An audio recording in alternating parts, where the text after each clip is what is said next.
So you know how everyone keeps telling you that people in Cambridge actually party and it's not all about studying, and you're like, yeah, right, of course. Well, it's actually true. People party during the week, and surprisingly the most popular day is Wednesday. It's kind of strange because they do know they have lectures on Thursday, Friday, and maybe even Saturday.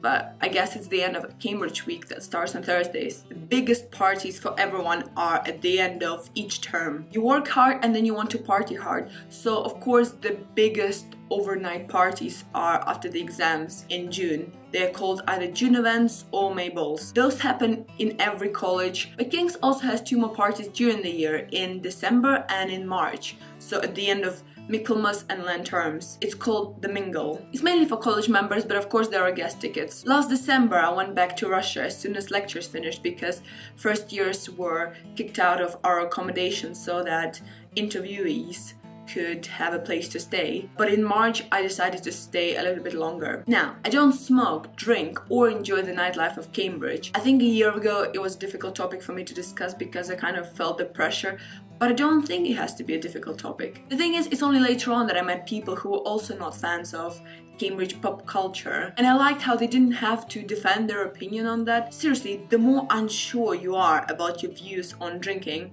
the more others feel like they have to convert you or something. So many freshers every year go, not gonna drink, I'm responsible, and then they give in to peer pressure. Now, I'm not saying it's impossible to drink responsibly, it's just that I find no joy in it. There are literally no health benefits to my sleep deprivation, and I'm sure it's not gonna help me with my social skills. Just sum up, I don't go clubbing, but I was really curious about what it is that draws people to it. Last year, Mingle cost around £4 or £7. This year more than 10, and of course you wouldn't want to pay for a night that you might not enjoy. I was so excited at the opportunity of working at a Mingle, literally just standing there watching other people have fun and being paid for that. Perfect, on some certain level of perfect. Oh, come on, it's Russia. Why is it so hot? King's is actually not a very large college. A lot of accommodation is actually not on college grounds, but still very close. However, there was a lot of space for the Mingle. There was a bunker, which is an underground room for like partying during term time. There was a main bar, there was a conference room, and another room which was like a quiet room with mattresses and stuff. So the party was kind of spread out with different DJs on different stages, so everyone could choose whatever they liked. Now 8:45 on 11th of March, which means that end of term party, which is called MINGLE at King's. I'm volunteering as a fire steward, which means that I'm there from 9 to 2 in the morning and then from 2 to 4 as a clear up. Let me explain this one. There were a lot of fire stewards around the college, and I was put on a staircase that led to the bunker. Due to fire regulations, we have to have 2 staircases leading to the bunker. So all I was doing is telling people to come in one way and go the other way, so there would be like a natural flow of people. So that's gonna be a long night. I hope to get some shots done, not drinking shots as in filming something, so you'll actually see what the partying is like at Cambridge. So I have to bring a separate cup.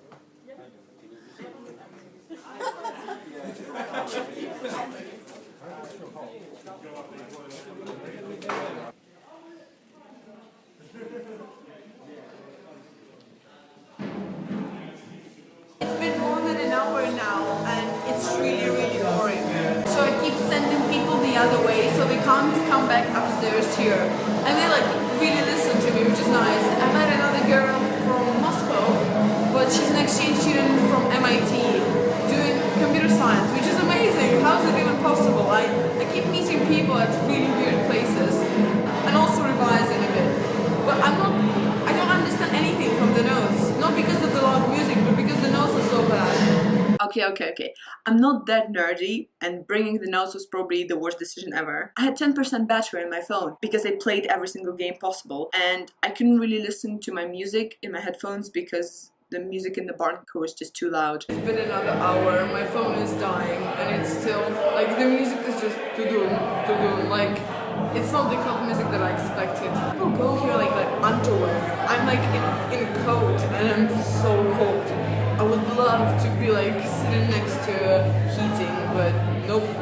And people go like half naked. I'm amazed. You know what's cool at 2 p.m? To find typos in the notes. How can divide dx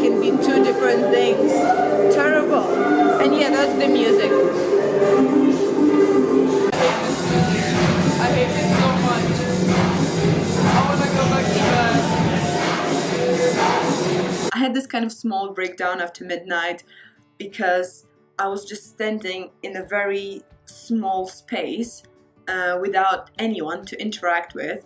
Other flight stewards were put in different rooms where they could talk to other people, have different drinks. We were supposed to rotate every hour or two, but we were all forgotten and I couldn't really leave my spot to go and look for my supervisor to ask to go somewhere else. But by the time I had like an hour left, my supervisor finally noticed me and she was like, okay, I'm moving you to another place.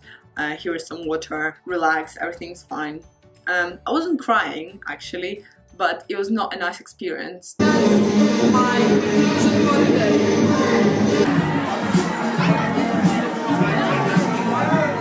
All I could think of at 2 AM is how to get back to my room, fall asleep and forget the whole experience. This just kind of reinforced my view on how clubbing is not something I would want to do, and talking to drunk people about their breakups is not something I would want to repeat this year. Unfortunately, I didn't learn my lesson, so I applied to work at MINGLE because, you know, a bigger party, maybe our organization is better. Well, you'll see how it went in later videos. Thank you so much for watching. Please stay tuned. Bye.